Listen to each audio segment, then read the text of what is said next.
Okay, so I'm Paul Allison. I'm president of Archway of Hope, and I'm here today with Renae Cockrell. We did a documentary on her family a few years ago, and Renae is a great member of our Archway family now and helps us out when she can with volunteer things. So, Renae, we're thankful you're here today. So, back in 2014, Renae lost her son Jackson in a hunting accident.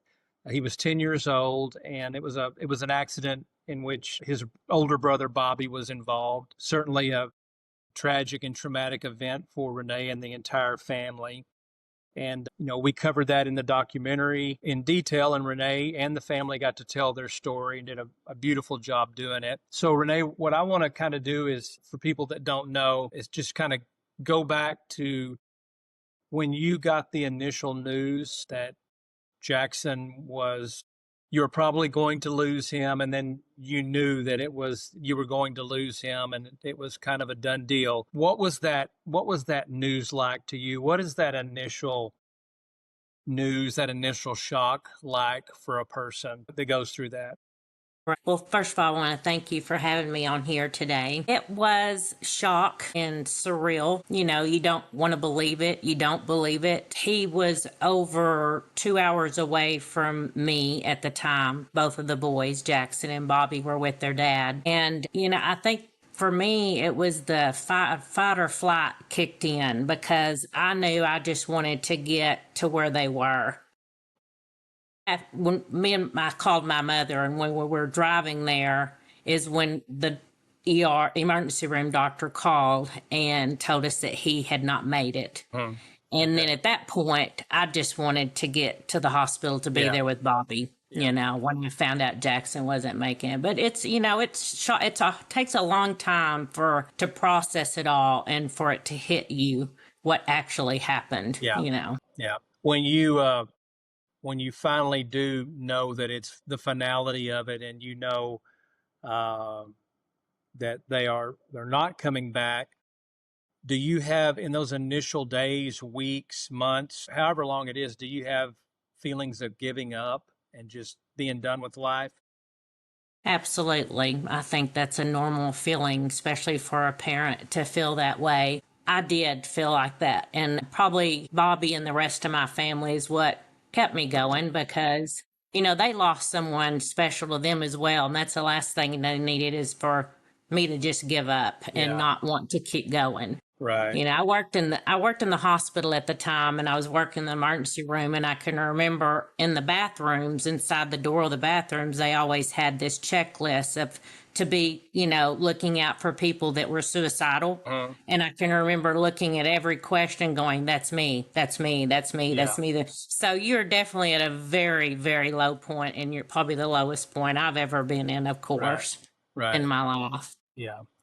And I know people grieve in many different ways. Were you more private, more public, or somewhere in the middle in the way you grieve?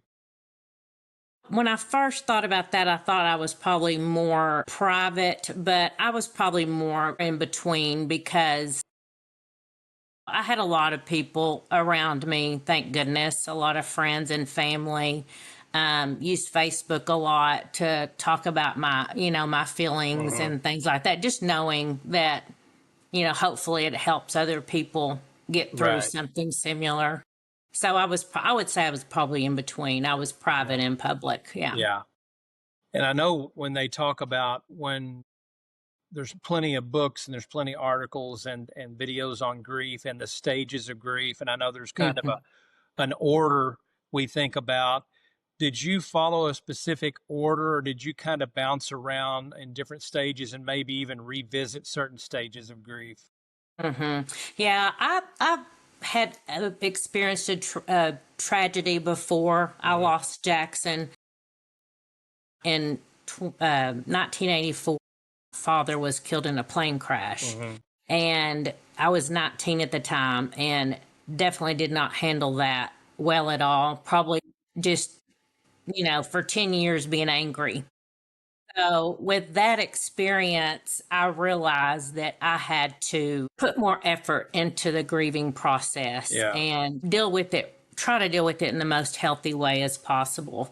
Right. And, I had my son watching me as well, and I wanted him to, deal with it in the most healthy way as possible as well. Yeah. As far as us both seeing therapists and, going through the stages of grief. And I see it takes work, it takes listening to other people, it takes reading books, you definitely have to put the work in to Right. get through grief in as healthy way as possible. Right. Right. How do you, I don't know if there's any magic answer, but how do you grieve and then at the same time take care of people that you're responsible for? That is a kind of a tricky question, but yeah.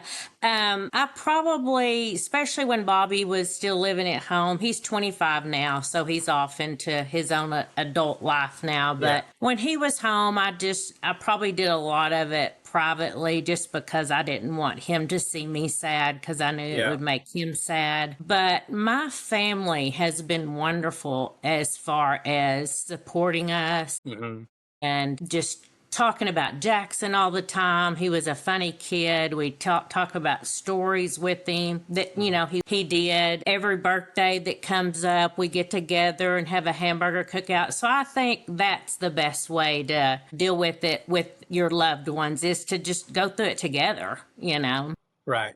Right. During those initial stages and as time went by, was there a point where you all of a sudden felt a shift and you realized, or you had the thought, hey, you know what? I think I might can survive this. And what did that feel like? Yeah. The first year it was crying, lonely, depressed every day. And I can remember around the first year mark when Jackson died, waking up one morning and thinking to myself, I can't do this for the rest of my life. This is no way to live. So probably the first years when I realized I needed to start putting more effort into dealing with it. Of course, it's still very difficult, but as time has gone on, the hard days have gotten fewer and the good days have gotten more, Right. Right. And do you, as you go on, is there another point that you realize, you know what, I can have a good life again? Yes, yes. Probably around the 5-year mark is when I realized that I can be happy again. I can remember feeling happy for the first time after this happened, and it just really felt good. It's like I really realized that, hey, I can smile and laugh and be happy again. Yeah, that's great. That's great. What or who or what combination helped you get to a point where you thought that life could really have meaning again? What were some of those key areas or key things in your life that really helped you move along to the next step? Well, God is the number one thing that has gotten me through this. And I've always believed in God. I've always believed that Jesus Christ is my savior. But I really had to dig deeper into getting that relationship with him. When you have a son that's in heaven, you want to try to be there as much as you can, So I realized that building my relationship with God helped me feel closer to Jackson. Yeah. And that's when my life started feeling like I had meaning again. Yeah. And realizing that, one day I am going to see him again. And my place is here on earth with Bobby and my family. And when that day comes, it'll be glorious. But until then, I'm going to try to live my life to the fullest and have joy in my life and happiness and hope. And Yeah. Good stuff. Absolutely. We came out and spent some time with you and your family and shot a documentary about your story. Did participating in that documentary help you or your family in any way? absolutely, absolutely. Bobby's even said that before, that he felt like that helped him deal with it, deal with it more. It's just good to talk about it. And there's nothing that's been more helpful to me than to help others, that are in the same situation. So I knew our documentary was going to help others. Yeah. Well, y'all did an excellent job with it, and we sure had a joyful time. It was difficult, but it was a joyful time that we had Yeah. with you guys. So we sure Appreciate that. So what gives you joy now? Well, my husband will be celebrating our 5-year anniversary in September, and we have a great time. We travel and spend a lot of time in our pool in our backyard, so that brings me happiness. Seeing Bobby thrive and do so well brings me happiness, and just life. It's good right now. I still have my hard days, but like I said, those do come less and less. Yeah. Yeah, good.